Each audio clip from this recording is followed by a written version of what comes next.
What if there was a plant that had over 60,000 uses? A plant that had the ability to heal some of the deadliest diseases known to mankind. Could replace many chemical-ridden medicines prescribed for problems such as depression and insomnia.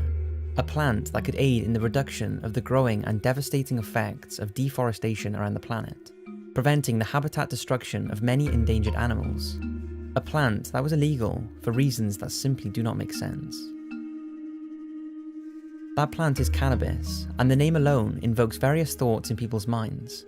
Perhaps your parents have their views on it and that has rubbed off on you, or perhaps you have associated it with people sitting in their rooms and smoking it.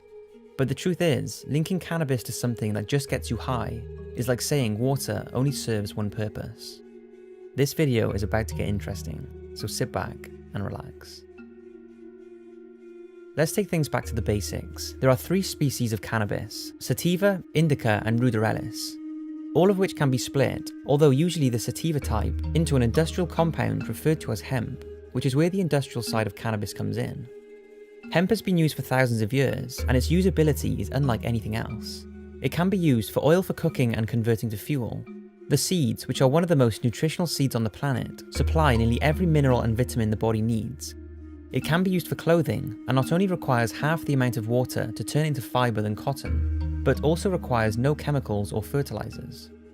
It can also be used as housing insulation, fiberboards, and it's an excellent phytoremediation, which is a plant that can remove toxins, radiation, and contamination from water and soil.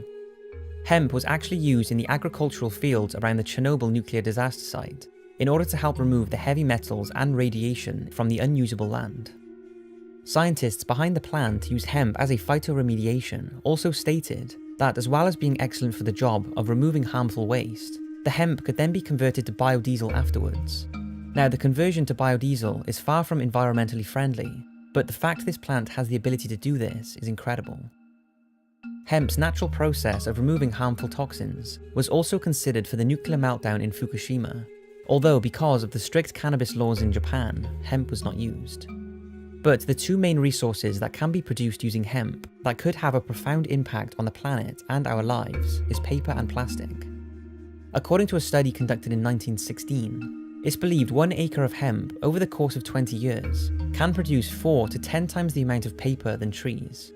And although the deforestation problem we are faced with today is attributed to many things, reducing the need for tree paper by using hemp would still reduce the damaging effects paper production has, which sees roughly 4 billion trees being cut down a year for that purpose. Yet, less than 0.1% of the paper we use today is made with hemp. Hemp plastic, which can not only be made to be completely biodegradable, reducing the enormous amount of pollution on beaches and destruction to marine life, can also be produced with little or no chemicals, which we all know makes up the majority of plastic we use today. Now, those who discredit the widespread use of hemp as a material say it can be costly and time-consuming to produce the equivalent of what we have today, and they're right. However, cheaper is not always best, as has been shown with the impact of chemically ridden and non-degradable products we consume. So yes, hemp would most likely cost more to use, but the overall impact would be more than justifiable. A game-changing medicine. Where do I begin with the medical side of cannabis? Well, let's start with what scientists and researchers believe is the reason it has profound benefits in the first place. So far, they have been able to identify 483 different chemical compounds within the plant, 80 of which are called cannabinoids. Although the studies are becoming a lot more popular, so far we do not know a whole lot about these 80 cannabinoids and their effects on humans, as most research has only been focused on a handful of them, such as delta-9 tetrahydrocannabinol, by far the most studied chemical, which binds to the receptors in your central nervous system and immune system when heated, causing you to get high, and is the only compound in cannabis to do so. It's the chemical that medical marijuana is most active in, as it acts as a side effect-free muscle relaxant, anti-inflammatory, antidepressant, and current studies are showing that it could be used as a treatment for anxiety, the side effects of chemotherapy, cancer growth reduction, Crohn's disease, chronic pain, insomnia, and multiple sclerosis, just to name a few. The next one is tetrahydrocannabinolic acid, which is the same chemical as the one just talked about, but in its unheated form, which means it's a non-psychoactive compound. This is administered by juicing cannabis as you would wheatgrass or any other plant, as it contains medical properties that are lost when heated. This chemical is in its early stages of research, but is thought to be an effective treatment as an anti-inflammatory and a variety of illnesses without any significant side effects, and also will not give patients the feeling of a high. Cannabidiol is similar and has been linked as an effective aid for anxiety, nausea, acne, schizophrenia, and many neurodegenerative diseases. However, truth be told, these studies have not gone on long enough for us to know the full benefits cannabis may have. And there's a reason for that, because it's been illegal in nearly every country since the early 1900s. And let's talk about that. Why is it illegal? We have established that cannabis has thousands of industrial uses, and many of these can be produced with less of an impact on the environment than conventional products. And that cannabis may have more medical benefits than any other natural, untouched product in the world. So why would something with all of these uses and benefits be illegal?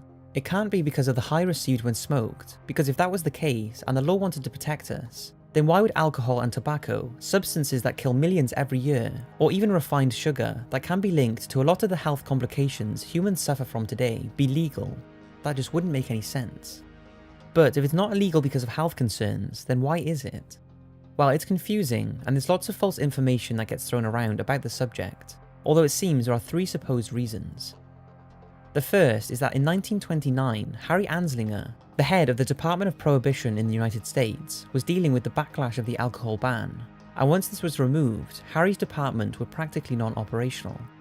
So they came up with an idea to tell the public that cannabis was a devil drug that turned men into wild beasts that would attack women. Apparently, Harry contacted 30 scientists requesting proof of this to show to the public, but 29 of them said they could not find valid proof that the drug was dangerous. The second explanation seems to be linked to the Mexican immigration in the United States in the early 1900s. When the Mexicans arrived, they brought with them marijuana as a medicine and relaxant. In order for the US to have an excuse to search and deport the immigrants, marijuana became the perfect drug to criminalize and label dangerous. And lastly, one that many people recite to when asked why cannabis is illegal, is that major industrial companies, mainly DuPont, became worried at the many uses of hemp, more specifically nylon, which DuPont first invented at around the same time the cannabis laws were being properly enforced. It was simply profitable for them to back and promote the government's decision to tell the public cannabis was just a drug to make people high, when in reality it was to ban the use of hemp from being a nylon alternative. It's hard to prove why exactly it's illegal, as no authentic records seem to be available, but one or a combination of the above seems to be the reasoning for the US to originally ban cannabis, resulting in many other countries to follow. But regarding the last theory, I wouldn't say the big corporations are greedy and do not want to use hemp if this theory is factual. I think it's now gotten to the stage where it's too far gone for them to make the change to hemp, since after it was made illegal, all manufacture processes and equipment was grounded to a halt, and no new technology was used to advance the hemp production, meaning getting into it now would be very costly. Whatever the reason, cannabis is illegal in the majority of places, be it an outdated racial action or the greed of big corporations. Only now, nearly 100 years later, as it's becoming less frowned upon, are doctors and researchers realizing how powerful it could be. For me, everything on this planet serves a purpose, whether it's the bees and wasps that pollinate plants and flowers, or whether it's you who fulfills your purpose in life. It would seem everything has some reason for being here, and many say cannabis has the purpose of providing humans with thousands of uses, with very little impact on the planet.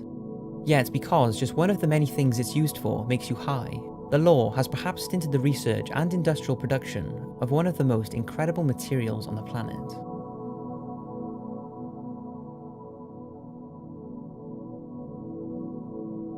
To finish off, I want to state that I am not a cannabis activist by any means. In fact, I, probably like you, never even thought about cannabis apart from the fact that it can be smoked, until I started researching for this video, which I've wanted to talk about for a while. Because it's made me, and hopefully you realise, that there is so much more to it than that. But that doesn't mean the benefits of cannabis can be used as a justifiable way to continue smoking weed. For some people, smoking it can cause social and life problems, and the effects of it has been shown to potentially cause harm to a developing young brain.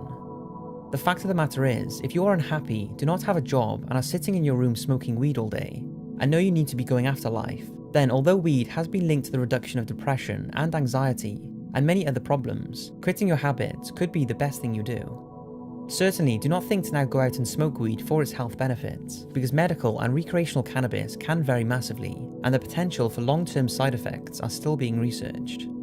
And besides, people who take cannabis for its medical benefits mostly do not want to get high and only require a small amount of the drug in the first place. An amount that would not have any mind-altering effects, but still seem to help relieve and prevent many illnesses. I hope you've enjoyed this video. Thanks for watching, and I'll see you in the next one.